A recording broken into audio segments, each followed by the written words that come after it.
So magandang araw po. Tayo po ngayon ay narito sa Hilot Galing ni Sister Babes po.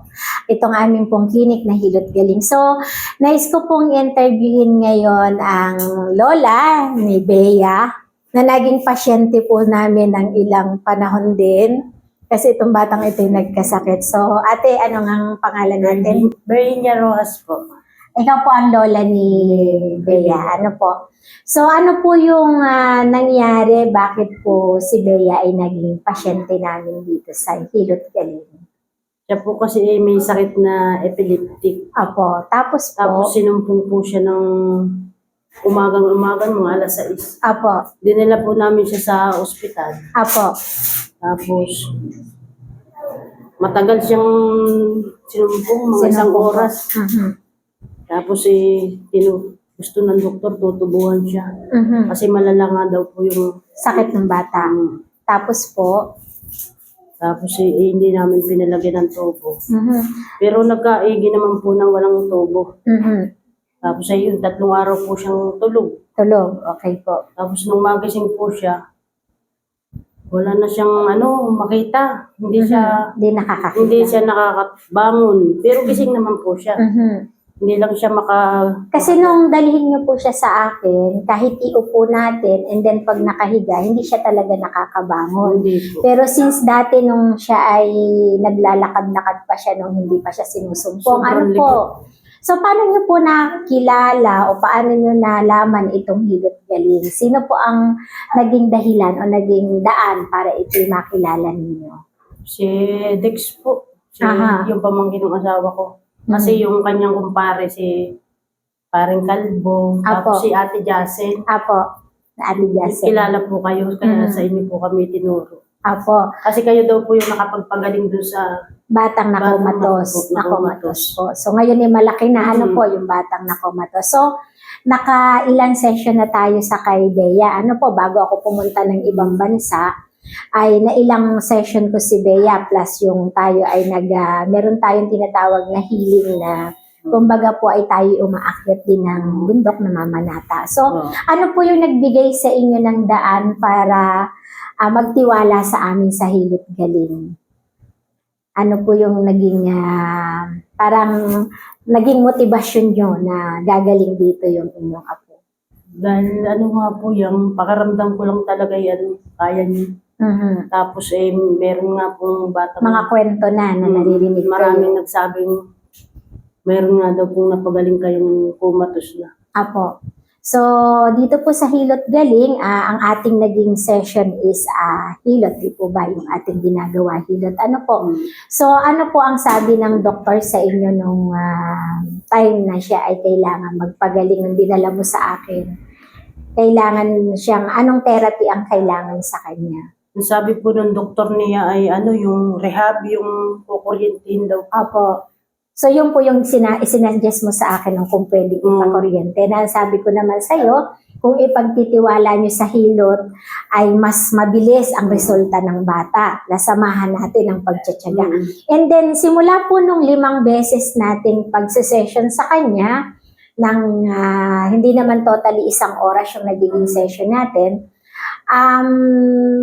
paano po ang naging resulta nitong ngayon po nakita ko na yan ay lumalakad na? Ano po yung mga naging development ni Bea? Nung unang hilot po yan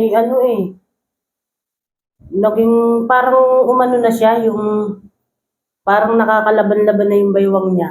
Unang hilot pa lang po yun. Tapos parang yung mata niya ay parang nakakatingin na. Yun po. Isa po yun sa nakita ko na patunay kasi yung mata ng bata, which is tinatawag namin siya, hindi siya nag-response. Kung saan lang siya nakaganon yung kanyang mata. So sabi ko nga dun sa lola, kasi lola siya, yung nanay naman nagtatrabaho. Pero ngayon nakatutok na dun sa bata. So ang nakita ko, kaya ako I'm so happy kasi ginawa akong instrumento ng Diyos para sa inyong apo. At narito po si Bea. Bea, come here ka rito. So ito po yung nanay nitong bata, tsaka si Bea. So ito na po yung Bea ngayon. Siya po ay lumalakad na ngayon. Yan. Lumalakad na po ngayon si Bea. So ngayon po ay nakakatayo na. At hindi lang po sa nakakatayo. Kung dati po, kung dati po inireklamo nila na hindi makatayo at gusto nilang kahit makaupo ay masayang-masaya na sila, ngayon po'y nakakatayo at nakakautay ng maglakad ang bata, napakalikot naman. Ang reklamo nila ngayon ay malikot kasi wala nang maitabing gamit at umaakyat kung saan-saan. Yan, nagpapahanga na siya ngayon.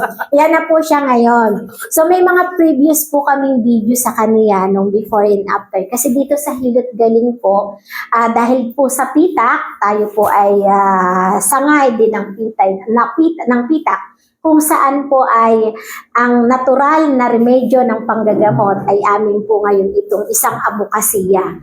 So, kaya po ito ay binigyan namin kayo na para ma-interview kasi hindi lang po para sa isang patunay, kundi para po ating mabigyan diin ang kahalagahan ng hilot na pwede natin itong ipagsabayan saan mang anggulo ng medisinang alternatibo. Kasi pwede ito at ito'y mabisa. Ano po? So, sa nai-experience nyo po ngayon kay Bea dahil malikot na, ang kanyang pagsasalita na lang ang kailangan nating i-develop. Pero nabalita ko rin, pumapasok na uli sa school si Bea. Ano po? At which is maganda yon. At yun din po, huwag nating kalimutan pa rin ipa-check up sa doktor. Ang doktor po niya ay sino? Si Dr. Uwabil po, Bilabid Uwabil at saka si Dr. Arlene Marie Arabi. Okay, dito po sa Tayabas. Sa Mount Carmel po si Dr. Sa Mount Carmel po. Si Dr. Arabi. Dr. Uwabil Yan po dito sa lang community. sa community.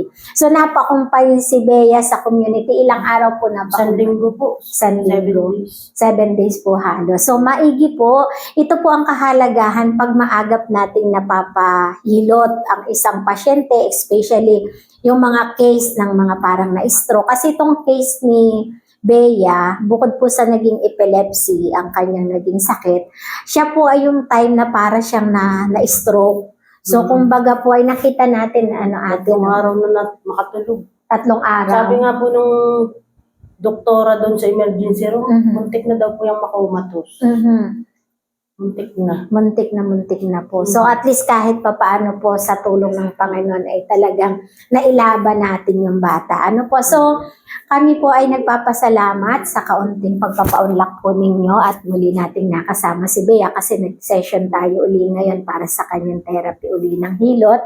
So kami po ay nagpapasalamat sapagkat kami po ay binigyan ninyo ng pagkakataon na maging instrumento sa inyong apo at yung inyo pong pagtitiwala una ay sa Panginoon pero talagang sobrang inilaban nyo po sa hilot, talagang hindi nyo po inalis sa amin. So kami po ay nagpapasalamat at kahit papaano kami naging instrumento. Maraming salamat po, magandang gabi po sa ating lahat.